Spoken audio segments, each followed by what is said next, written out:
Hey, beautiful. This is your intuitive consultant and life coach, Avalaura, with another edition of Avalaura Heal My Life podcast.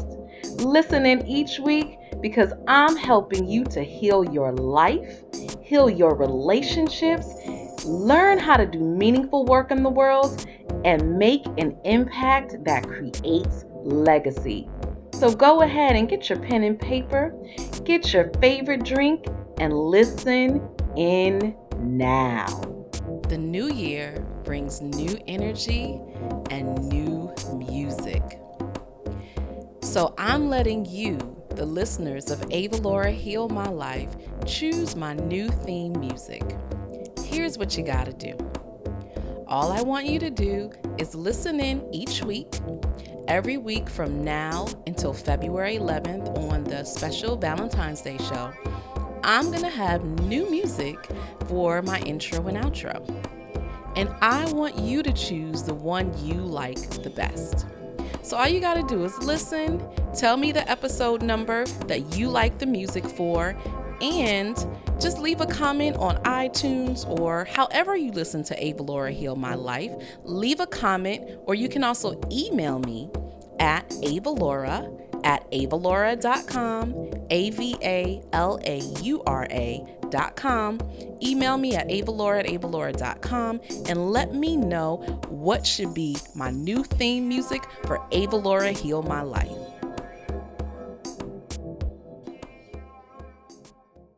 This episode of Avalaura Heal My Life is sponsored by Canada's #1 inspiration coach, Maureen Kaylee Verdonk, affectionately known as Coach Mo. She is the founder of Inspired Living Life Coaching, and Coach Mo is passionately helping women say yes to ourselves and experience more success and joy in our lives. Visit Coach Mo at www.mocaliverdonk.com. That's MO Cali CALEY Verdonk VERDONK mocaliverdonk.com and claim your free audio CD today. I'm so excited that you're here. Hello, I'm excited to be here. I've been looking forward to this. Awesome. So Avalara is a spiritual sage who works with many different modalities, but the focus is on the whole person, mind, body, and spirit. So I'd love for you to introduce yourself a little bit and talk about your work. Sure. So I'm a life coach and an intuitive consultant, and the owner and CEO of Avalora's Healing Center now for the past almost 12 years now, which is kind of crazy to say. It's gone by so fast. And I guess the best way to talk about my work is, I just tell my story.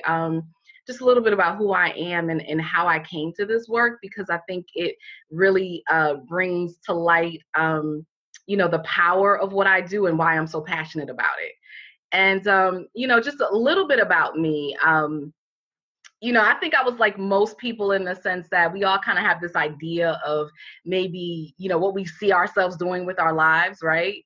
And what we're told we're supposed to do. And so for me, I come from the background of, you go to school, you get your degree, you get a job, you work your 9 to 5 for 30 years, you retire, you get married, and you have the 2.5 kids and the white picket fence. I mean, that's what my parents did, except they also had master's degrees too. So I had that as okay, you don't just go into college, but you get your master's degree and maybe you'll get more money and so on and so forth. So I was sort of on that track.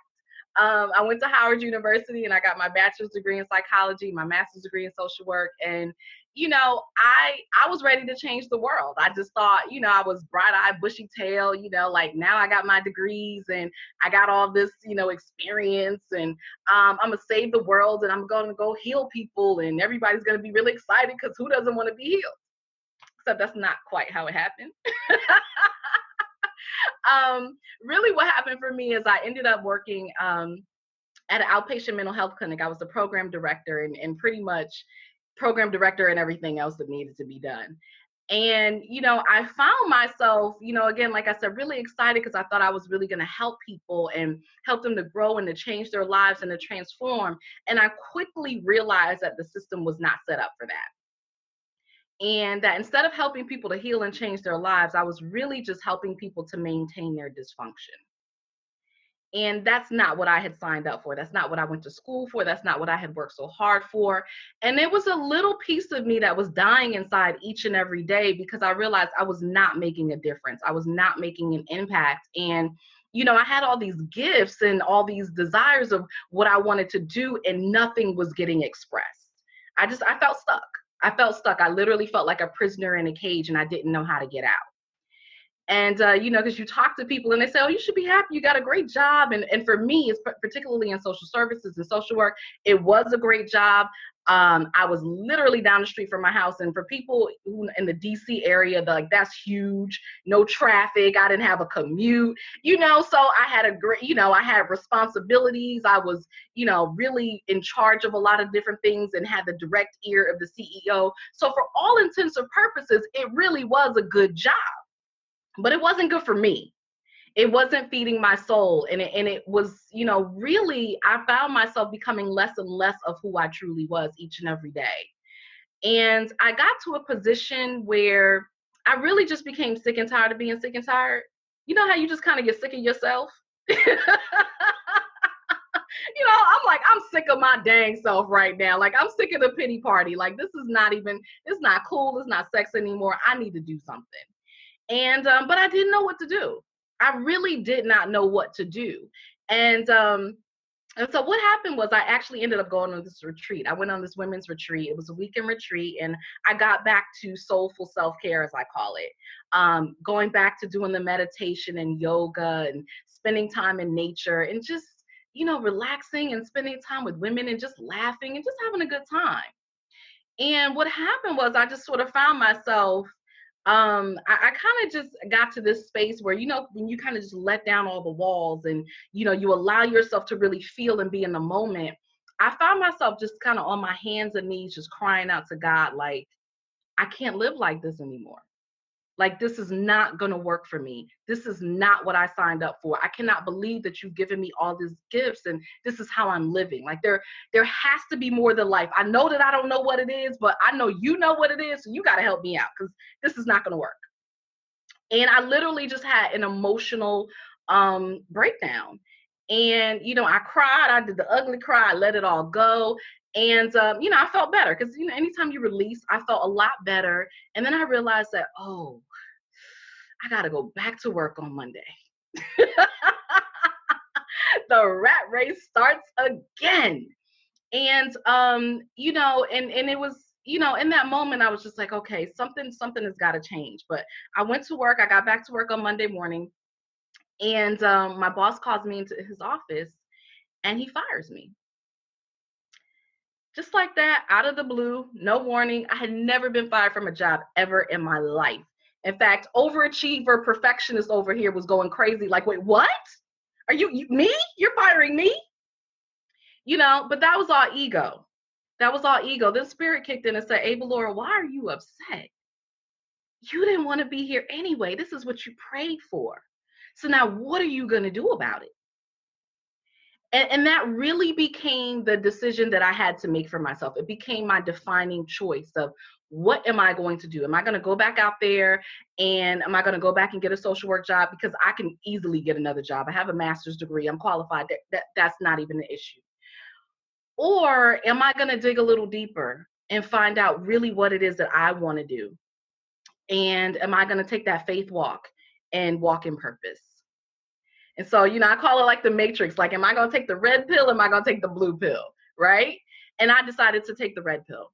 I took the red pill and I decided to go out on faith. And I literally took like a 6-month healing sabbatical. That's what I call it. I made my own healing sabbatical. And I did the life coaching. I did the counseling. I, learned Reiki. I learned all these different healing arts. I learned more about who am I? Why am I here? What is it that I'm amazing at that nobody else can do? And what is it that I really want to contribute and give to the world? And that's what I focused on. And after that 6 months, I opened up Avalaura's Healing Center. And that was a little bit over 11 years ago, and I've never looked back.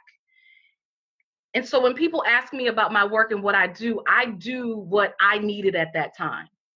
I needed somebody who was my guide, who was that spiritual sage, who was that person to say, Ava Laura, this is who you are, and this is what we're going to do to help bring all of that out with you, and then give you a plan of action so you can live in that place. You can do this work. Because I kind of had to piecemeal stuff, kind of figure things out. I had help, but I still kind of had to figure things out along the way. But I really needed somebody to just pour into me and just say, baby, you've been settling. Like, look, and this is who you are, and let's do this work, and let's get to where you're supposed to be. And so that's kind of really what I do for my clients wherever they are in life. It might be a career situation, it might be a relationship, it might be wanting to start a business, it might be just trying to find themselves or trying to reinvent themselves, or just realizing they've been living somebody else's life for 20 years, 30 years, and now they're ready to be who they are, except they don't know who that is. They're so far gone from that. So now it's really doing the work to kind of uncover who they are under all the stuff that they've collected over the years. So that's really what I do. That's what I'm so passionate about, is helping people to find themselves and to live, not just find it. Because we talk about all that, what's your passion, what's your purpose, but okay, once you find it, then what you gonna do about it, I right? love it. I love that. I mean, so many things there, but one of the biggest things is it is really scary to say, I'm going to try something different. I'm going to, take that walk of faith. A lot of people are afraid to do it. And so for you having done that and then helping your clients to do that is a powerful thing. And I think when we're talking in terms of like nourishing ourselves as whole people, that's part of that, that you can't just Absolutely. look at the career side or just look at the spiritual side, even that all of those things have to come together and coalesce. Yes. So like, as somebody who works closely with helping people walk through this, and you've obviously experienced it yourself, um, you know the importance of taking care of yourself, of practicing that self-care, that radical self-care, not just the, let me take a bath or whatever, right? We're talking about the deep spiritual stuff.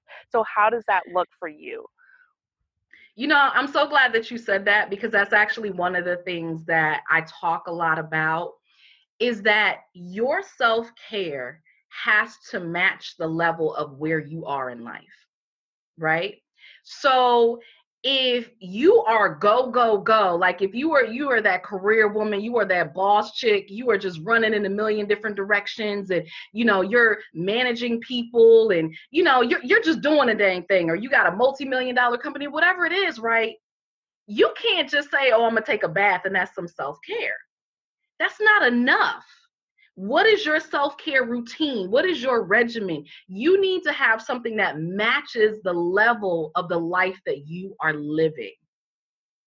So for me, I have to do constant self-care. Self-care for me is a daily practice, is a daily ritual, because I am helping people every single day. And if I'm not careful, I will take on, the energies and the problems of all the things that I'm helping people with on a day-to-day basis. So I have to be radical in my self-care. And most of the people that I work with do need to be radical, but they're not really, they don't prioritize their self-care. They see it as something that, oh, when I get to the weekend, well, no, it's Tuesday. What are you doing today? You can't wait till you get to Saturday. What are you doing right now, today, in this moment? So, one of the things that I love to teach is meditation, because that's something that everybody can do at any place. And when I teach meditation, I always teach my clients how to breathe properly, because that's so important. Because if you know how to breathe, that'll carry you through every given situation. When things go wrong, when stuff is like, oh my God, I was not expecting this, especially for entrepreneurs and business people. We know anything at any point can happen. And we're like, whoa, that was not expected. Okay, well, now what am I going to do? Okay, breathe, breathe. So I meditate every day. I pray every day. I really try to get outside every day. I'm not going to say that always happens, but I try to get outside every day. And I'm a tea drinker. Like, for me, tea is like liquid self-care. I love sitting down and just drinking a nice cup of tea. It is just really nurturing and relaxing, and just something really about that moment for me that becomes very special. So I have certain things that I do every single day. And then I have things that I might do a few times a week. Like now I'm really, back in my exercise routine. So I'm exercising, 3 to 4 times a week.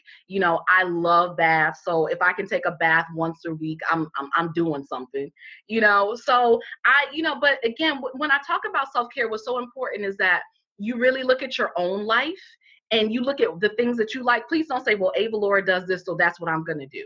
Uh-uh. Your self-care has to be about you. It's about nurturing yourself. So what is it that you like? Your self-care, you might go on a walk every day, or you might go on a bike ride, or, what are the things that nourish you?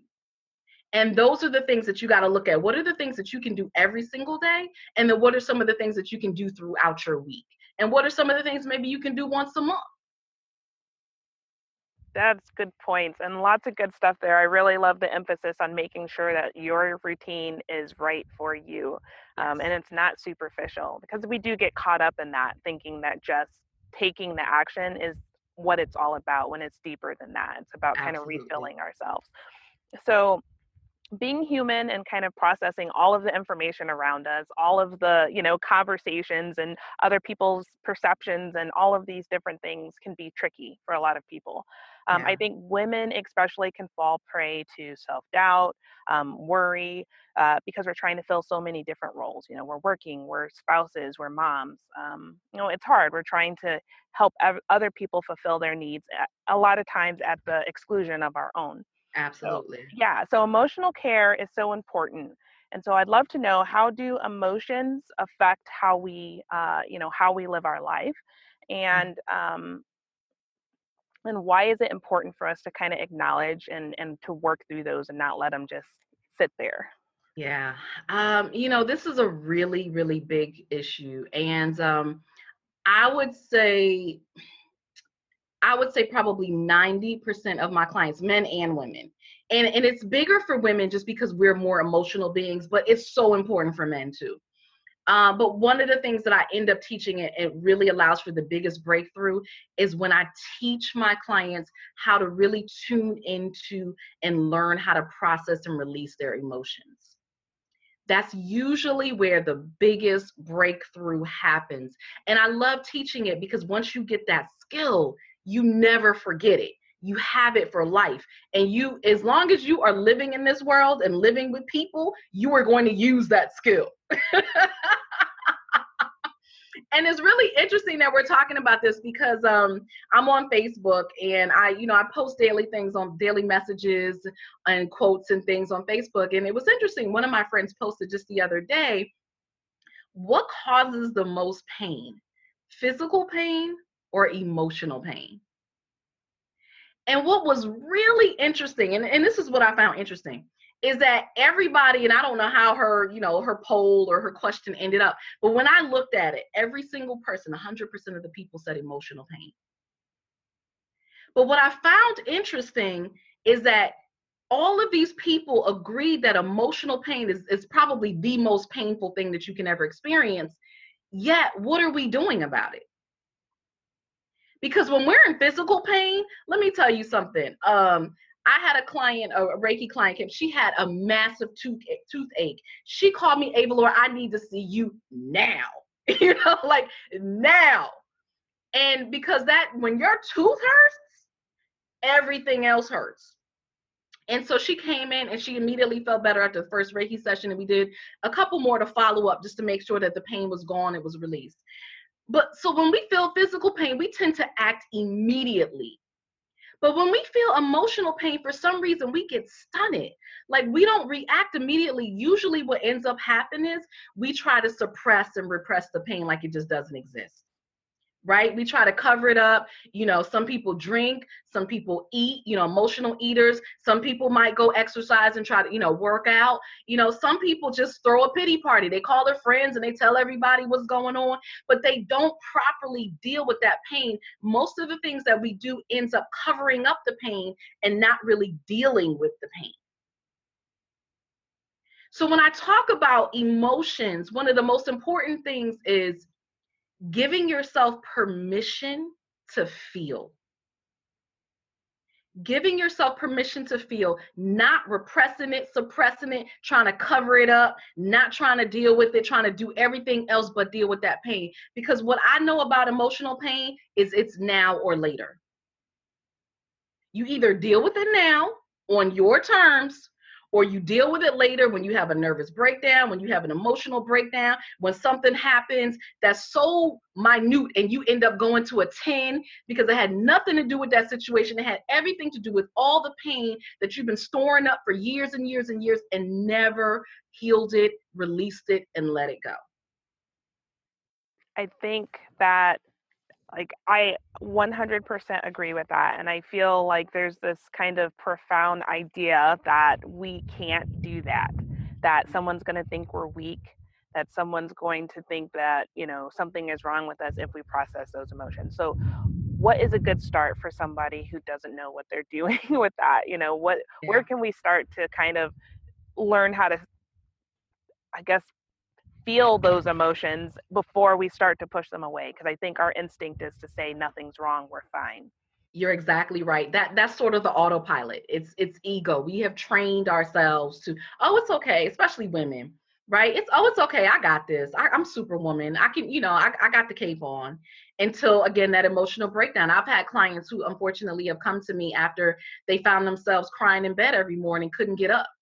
That was their like, you know what, something's wrong. Or a breakup. I have had more women come to me after a breakup because what happens is all of those emotions that have been stored when that heartbreak, that heartbreak will unleash some things that you're like, whoa, where did this come from? Why am I acting like this? I can't even believe I did that. I can't believe I said that. I don't even recognize myself right now. Right. And so, it's back to the now or later. The first thing is giving yourself permission, because we don't give ourselves permission. It might sound like a little small thing. Oh, Avalaura, I can do that. But it's not. It really is not.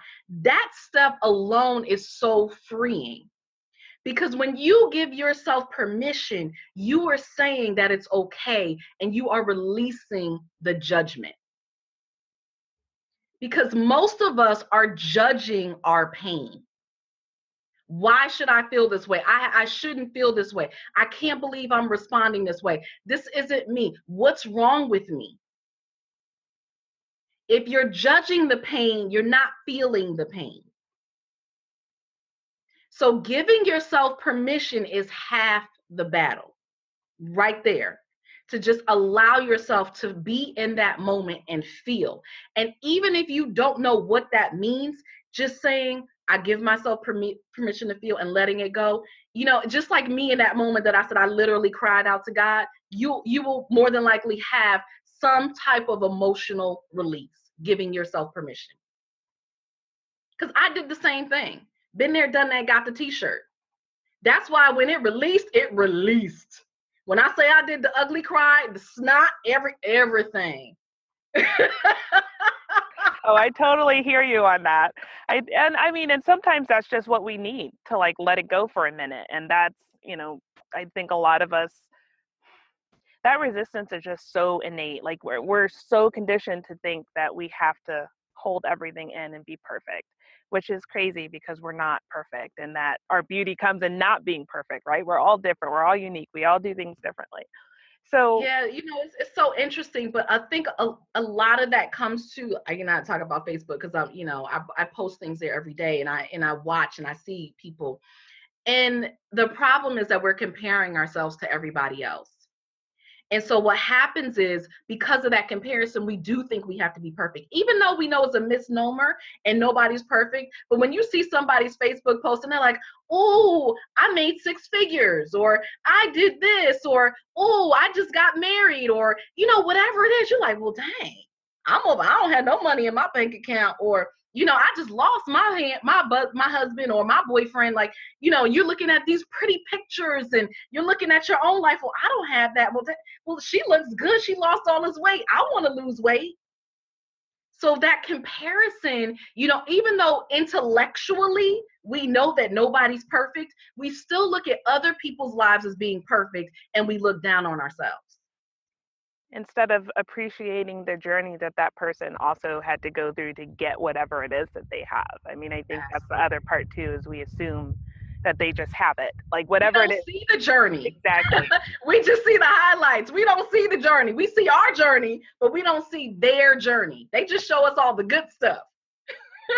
And that's exactly it too. It's like having the other side of the conversation. That's why it's so important we do stuff like this, so people can hear the truth, that it takes work, Yes. and that most people, I mean, yes, there's lucky people out there, but most people have to work for what they have. Well, you know what they say about luck. I mean, even luck is work, right? I mean, That's absolutely the truth. So, okay, so what are some ways that we can kind of tap into what our emotions are actually trying to tell us? mm, that's a wonderful question. And so here's the thing. Um, that's a wonderful question because you're addressing the fact that emotions do come to tell us something. And that in and of itself needs to be addressed because most people don't realize that. Most of us tend to think that emotions are just, oh, I'm just angry. Like, why am I angry? I shouldn't be angry, right? Like I said, we judge our emotions and we don't realize that, wait, I'm having this emotion for a reason. This emotion is here to give me information. So instead of judging the emotion, instead of being upset, instead of feeling like I'm inadequate because now I'm feeling this, I'm labeling this as a bad emotion, look at what did this emotion come to tell me? What did this emotion come to teach me? What am I to learn here? Because what I know about emotions is that if you don't learn that lesson, oh, believe you and me, it's going to pop up again and again and again and again. It may be in different ways, it wearing different jumpsuits, but it's going to keep coming up. So again, it's the now or the later. Are you going to deal with it now or are you going to deal with it later? And the thing that's so important about this, and I tell people, because most of my clients, right, they've read all the self-help books, they have gone to Oprah Live Your Best Life, they're watching, Iyanla Fix My Life, or they're doing all this stuff, or they're going to the retreats, they're doing yoga, they're meditating, they're detoxing, they're doing all of this stuff, and they're like, hey, Valora, I still can't get this right. And one of the biggest things that I learned that look, you just gonna have to bite the bullet and do it. You're gonna have to get help. Because when you're trying to process your emotions, you are in your stuff. It is some of the hardest work that you will ever do. It is some of the most freeing work that you will ever do. But if you don't know what you're doing, you're going to get stuck. It's like you're going to get emotionally constipated. And you're going to feel like this stuff don't work. Let me go back to the bottle. Let me go back and get that cheesecake or get that chocolate cake or get that pizza because this ain't working. And so what ends up happening is you actually end up creating more problems for yourself because now you're like halfway in and halfway out. You're constipated and you don't, and y'all, it's nothing worse than being constipated. So I always, you have to get help. You have to get somebody who can see you from a different vantage point, who can help you to point out and pick out and address the things that need to be addressed. Because a lot of you are telling the same sob story over and over again. I know you got your girlfriends and they sitting there listening, girl, oh, you right, oh, yeah, but they're not helping you. They're not helping you to see what you're really saying and how it's impacting your life. I remember one of my clients, our first session, she was, talking about her life and things that had gone on, and I'm just listening. I listen for a living. I'm just listening to her, and I said two or three things, and she said, "Oh my God, I never thought about that before. I didn't realize that." And in that moment, she was so free. She had been telling this story for I don't know how many years, but just a different vantage point, a different lens into her story gave her the freedom that was there the whole time. And we didn't even process anything yet. I just pointed some things out. So, yes, it's giving yourself permission to heal, is allowing you that space. But sometimes it's getting that different vantage point, getting a different perspective, looking at things a little bit differently. I think there's two things there. So the first thing is that throughout these conversations, one of the things that has come up several times is the importance of having someone who can be there to hold that space safely for you.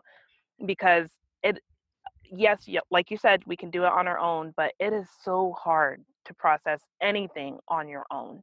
And so having that ability to share your story and be witness is powerful. On the other hand, it doesn't stop there. Like, we do need that conversation to say, let me share what I see. And you Yes, can take it or leave it, or, maybe add some extra insights that's coming because you heard what that other person said, but it's like a two-way street. You have to do both. And that, absolutely. yeah, and so I think that I love that. So let me ask you this. I know part of it is if you skip processing those emotions, they will come out somewhere at some point in time. So what are some other pitfalls that people might run into? So, a lot of the pitfalls really come from just not understanding how powerful emotions are. And I say that because we live in a very ego driven society, right? And so we are very much aware of how important it is to be, intellectual, to be smart, to be left brain. A lot of the things that we focus on are very left brain things. And so intellect, computers, technology, all of these things, and all of that stuff is ego.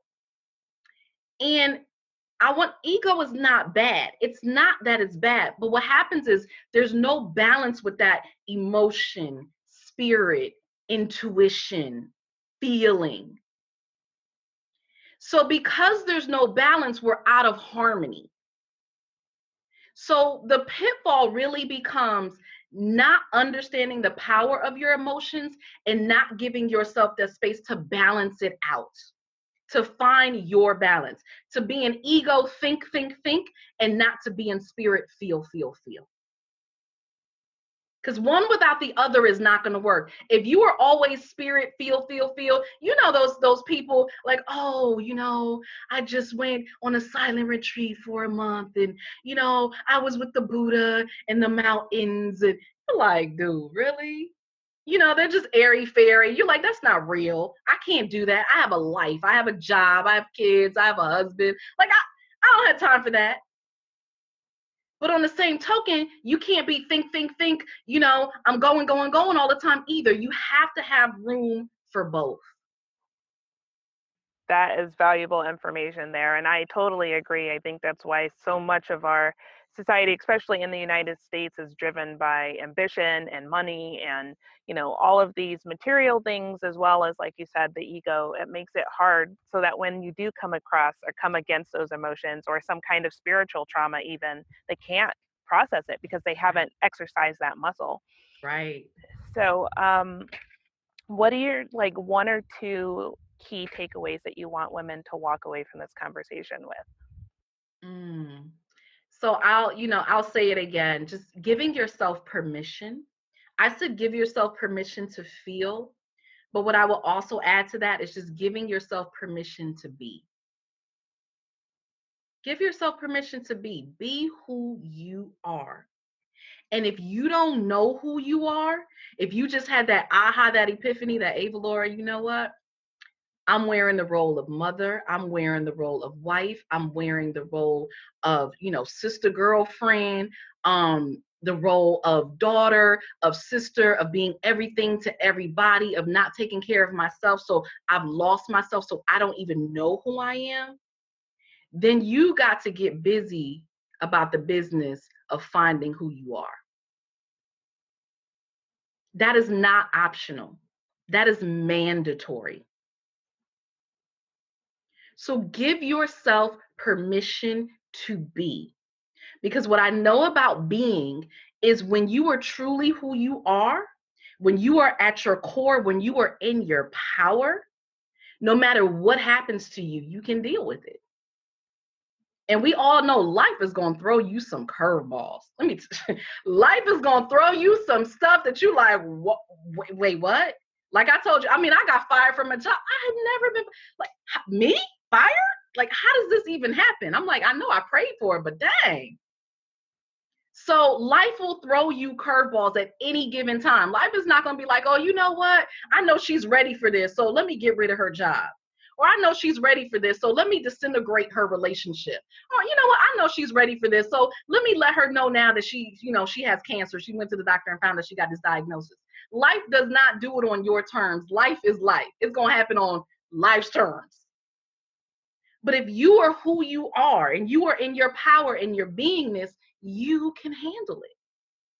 That's not saying you got to be strong, because you didn't hear me use that word.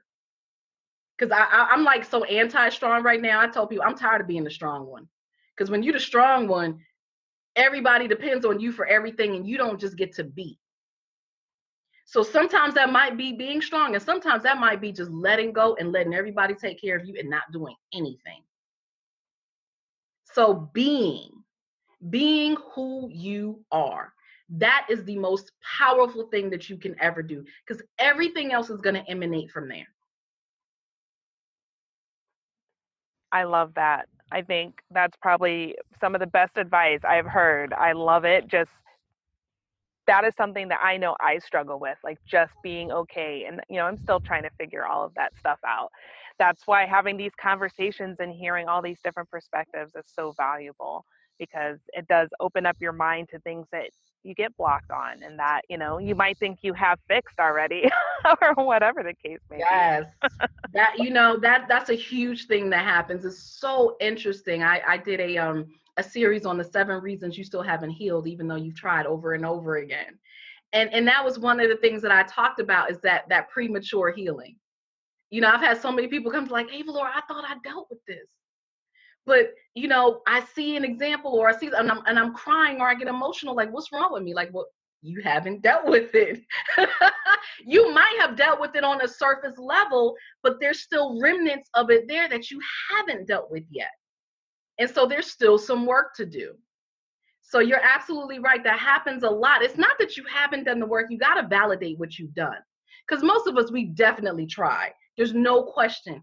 But you didn't have all the tools. You didn't have all the insights. You don't know what you don't know. That's a good point. And I think also to add to that a little bit is, as we grow emotionally, that it's a practice all the time, and that there's times when we might heal something and it might rip back open eventually, but really to realize that every day it's a practice. Every day we have to be willing to kind of show up for ourselves. Yeah. And I know that that's something that a lot of us are working on doing, as No, healers. I agree with that. Because it was so interesting. I was doing this event, and she asked all the women, um, so what's one word that you would use to describe healing?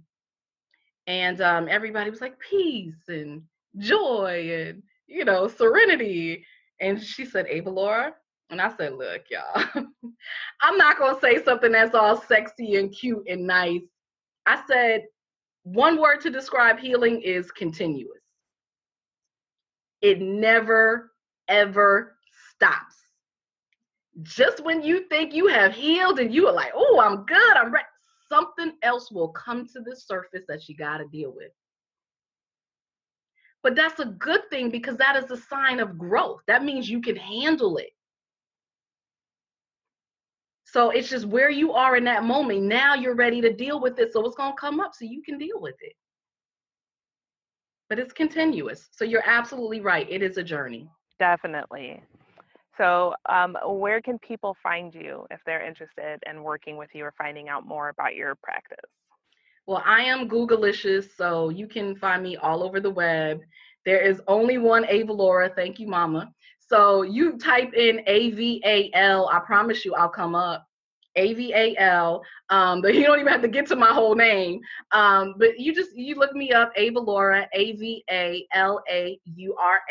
That is my website, avalaura.com. My email address is avalaura@avalaura.com. You can find me on Facebook, Avalaura. You can find me on LinkedIn, Avalaura. You can find me on Google Plus, Avalaura. What am I missing? Oh, Instagram, Healer Avalaura, and Twitter, Healer Avalaura. But if you go to my website, it has all of my social media links. You can connect with me there. You can also join my mailing list and find out all the crazy, amazing, wonderful things I have going on at any given time.